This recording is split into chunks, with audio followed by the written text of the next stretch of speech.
I'm Terry, and this is Tea with Terry, where we talk about thoughts, emotions, and actions. So today we're going to talk about the emotion of boredom.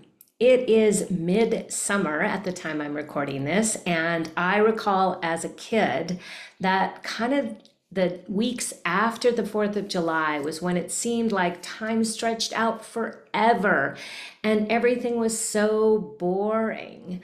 Also, we have been having a heat wave, and so being stuck in our house because we can't go out and do the outdoor activities or go out and shop or socialize because of the extreme heat can lead to boredom. So let's talk a little bit about what boredom is and does it have some benefits? So it's interesting. The definition of boredom is defined as a state of being bored, which is funny because it's almost like this sort of made up experience. And in fact, researchers will say that boredom is actually considered a modern luxury because until the 21st century, we didn't have the luxury of being bored.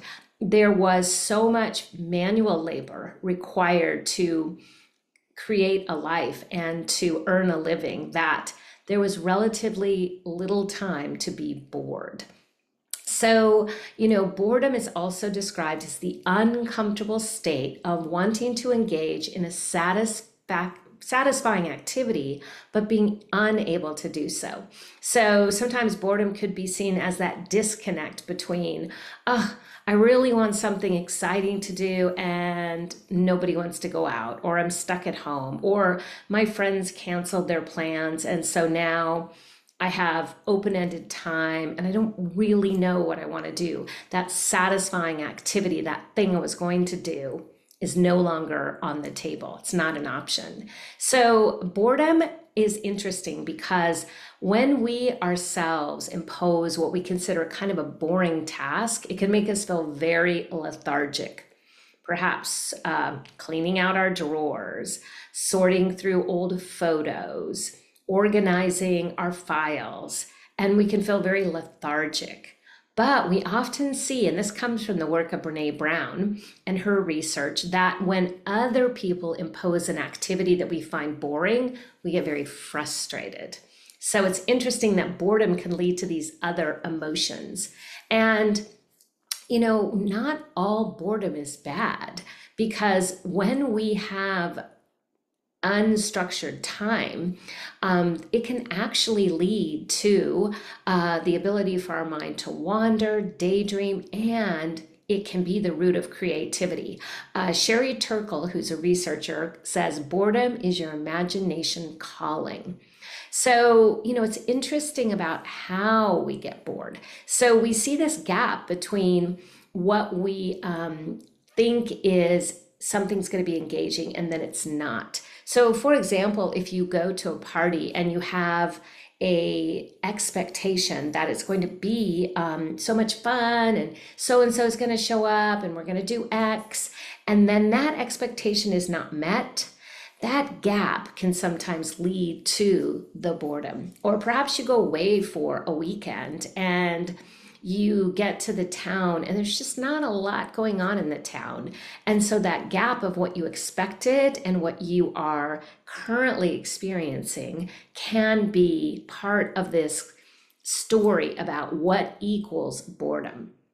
And so some of the things that can equal boredom, and we can really strategize about how to move beyond boredom. So monotony. We often find that if you seek novelty or like novelty, then doing the same thing again and again and again leads to monotony, which can lead to boredom. So see if you are feeling a little bored, if you can insert some novelty into your routine. Skill level, if something is too easy, it can feel boring. So can you challenge yourself in a new way? Lack of self-awareness, like sometimes not understanding what it is we really enjoy and what helps us feel creative and energized, can lead to feeling bored about a lot of things. And then sometimes we can feel trapped, and that can lead to boredom. Like I was talking about being stuck in the house these last few days because of this extreme heat. When you have less choices, hello 2020 and COVID, you may have experienced boredom, at least in the beginning. And what's so interesting is if we think about the social experiment that was foisted upon all of us, known as COVID-19, when we were quarantined to our homes, many people might have started out bored, but then we saw people planting gardens, raising puppies, baking bread, figuring out ways to have virtual Zoom parties. And so, once again, if you're feeling a little bored, remind yourself that this could be a way to tap into some unfound creativity. All right, that's Tea for Terry this week, and I'll see you next week.